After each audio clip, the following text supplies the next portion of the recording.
on the Young and Drum podcast. I know that Colin, Joey, and B have been doing a hell of a job with the OUinsider.com podcast. Now we're going to do our thing during the middle of the week like we always do. Brandon, what's good and what the hell is going on with this 2020 recruiting cycle? There's a lot going on. Oklahoma is out and about. Obviously, they've stopped by just about everywhere. Look, Riley went from the day after the Big 12 title. I guess it was the day after. The day of, he flies out to Phoenix, hits up a bunch of West Coast guys, goes to Noah Nelson, all those guys, stop by a couple schools, flies back to DFW, and in the same day, and I kid you not, between Houston and Dallas, he went roughshod between Wednesday and Thursday, or I guess it was Monday and Tuesday, because Sunday he was out west. So Monday and Tuesday he went crazy between Dallas, DFW. Then last night he went to Dante Manning's house. Along with, he was in Florida as well to see Kendall Dennis. So there is a lot going on. He's right now just left from seeing the four-star JUCO defensive line commit, number one JUCO in the country, Perion Winfrey. He was just there this morning, left there. So they're out and about. I would not be shocked to see them at least try to throw their name back in the hat with Major. I just went blank, dude.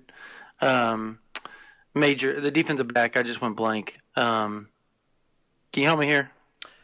2020 defensive back. Yeah. Major. I just went freaking blank, dude. His last name is Major? Dude, he just decommitted from LSU.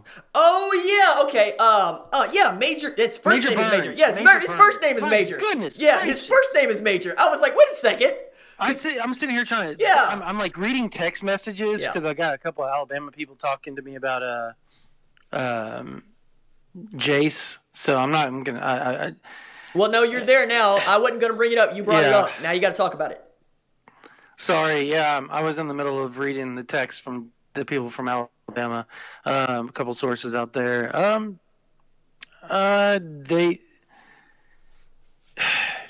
Okay, I'll read verbatim what it said here, and I'm going to have to put this up on the site before we get the pod up. But, and you'll have time. You'll have time. By the time people are hearing this, it's already going to be up. Okay, so I hit up this person who is well connected with all the Alabama staffers just to kind of see what is going on over there. And basically they said Jase has not shut the door on Bama. He hasn't decommitted. They think the kid is a bit confused and hesitant to tell anyone no. I don't know the kid or mom very well, and that's about it. So basically, I think I know the mom. I know you do, but I like drama. B. Like, damn it. Fine. Yeah, I still think he ends up at Oklahoma. I do too, but drama's great. I think he couldn't tell them no to come in on the in-home, and he did. And I think afterwards he was like, crap, man, I put myself in another predicament, that type of deal. And I think, like, his mom and him they just want this thing over with. Mm-hmm. Like, they just want to just get it over with. And I think – Is Mia going to have to go on the board and regulate again?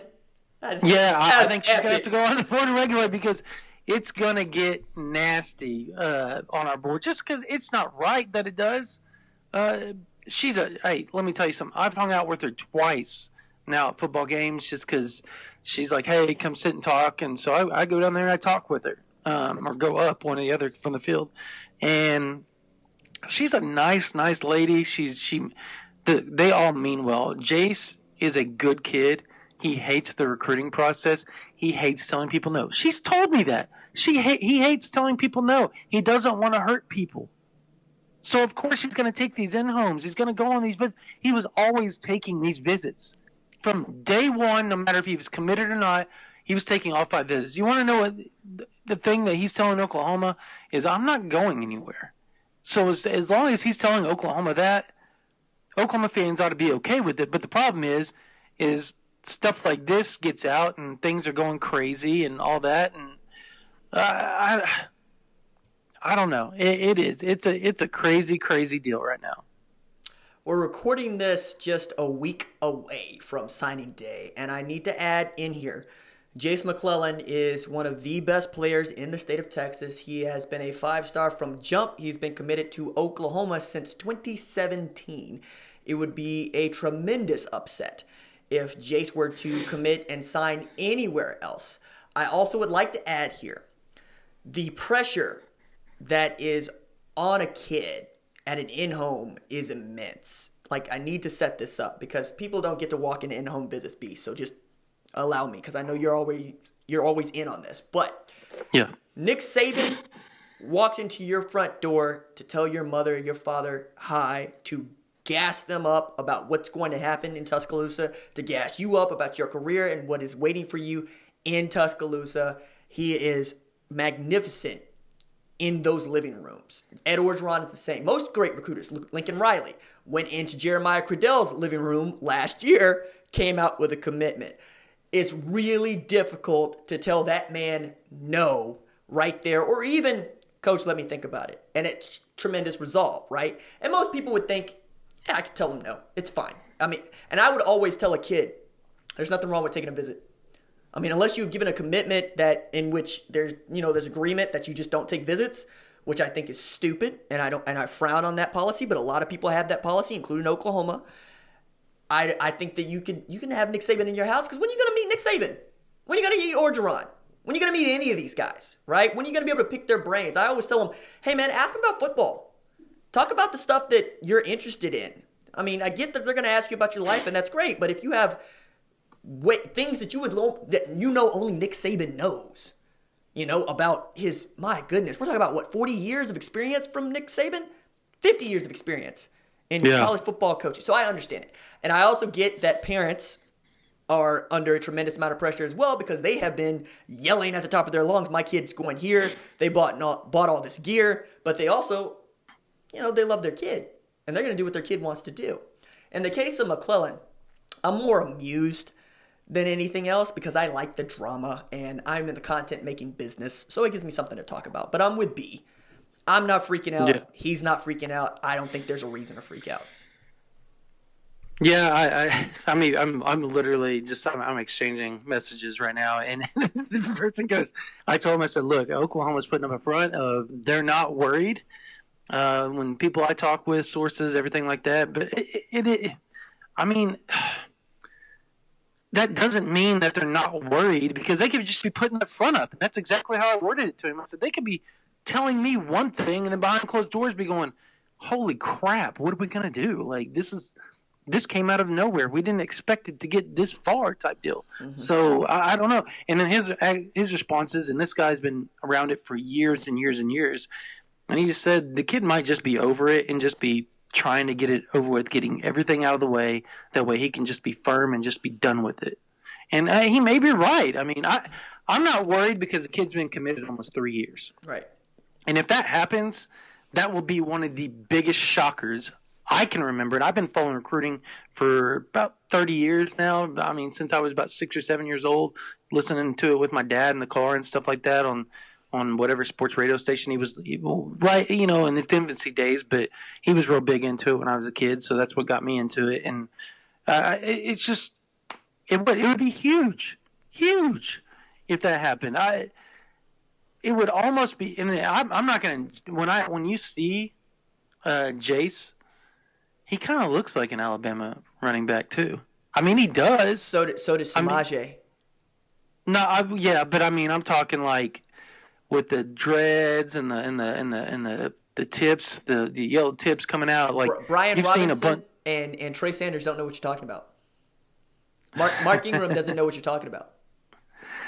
Well, I mean, but a couple other ones do. We're talking about Derrick Henry and a bunch of those other guys all at it. Yeah, Derrick Henry is bigger than anybody trying to tackle him. And for that matter, so was Trent Richardson. What was the other kid that was Trent Richardson? Such an OU lean for such a long time. Oh, crap. But OU never offered him, and he ended up being a stud, and he went to Bama. Bo Scarborough. Oh, yeah, that's right. Yeah, and he did it. He had this. I mean, so the last couple of guys have had those tips and the dreads and stuff like that, and I think it's just when I look at him, I'm like, dang. Yeah, I could see it. I could see it happening, but honestly, I don't see it happening. I just don't. I think he fits Oklahoma as far as playing style goes. Oh my gosh, he is going to go in there and completely fit in. B. What's up? B. Let's get off Jase and get on to Josh Eaton, Justin Harrington. What's going on? Okay, so what was it? Josh Eaton and who else? And Justin Harrington. Sorry. Okay, Harrington. I say Oklahoma is a big leader. I would say so as well, but I want to hear from you. I would say Oklahoma is a leader, but the kid seems to change his mind on how he wants to go about doing things. It seems like daily. So I don't. Oklahoma is always a leader, but he's like, well, I may want to go do this trip. I may want to go do that trip. Signing day is coming up, and he came out and publicly said he's going to sign early. And then all of a sudden, behind closed doors, when you talk to people that are down in Houston and in that area, you hear, well, he may decide that he wants to do something different. So I don't know. I think Oklahoma's a leader. I like drama. I feel Oklahoma's a leader. I like drama. I'm going to say your offers are Oregon State, Houston, and Oklahoma, and leave it there. Okay. There you go. Yeah, I there's drama to be had elsewhere. I'm more interested in Eaton because he got offered, I want to say yesterday, by Georgia. And he's going to take a trip in January. Joshua Eaton was a Texas commit that felt like an OU lean for a second for a while. He decommitted from Texas in November. And we know that there's one or two spots available depending on how you want to talk about this, B. So how do you feel like that's going? Okay, I'm sorry. I'm still trying to do messages back and forth with people. Repeat again. I'm sorry. There's a lot going on here. Josh Eaton, what do you got? Well, like I said, Josh Eaton. I still think I think Harrington's going to Oklahoma. I'm not even worried about that. Josh Eaton, like I said, it's just I feel like he's. I think Oklahoma's going to end up getting him. I do. I think he's going to end up signing early. He put that out publicly. I think after each and every in-home or offer, he just kind of wavers a little bit, but then he talks to Oklahoma, and he kind of comes back down to earth. And he's really close also with Bryson Washington, very, very close. So that also, I think, plays a lot into this. No, I would agree with you. I also still think that Bryson Washington is the sneaky best get in this 2020 class. I keep going back to watch these kids' film, and I keep going to talk to people, and that dude has an opportunity to be really, really good. I mean, All-America caliber talent at safety or DB. At Oklahoma, it projects to safety, but we'll see. And then this team is backloaded.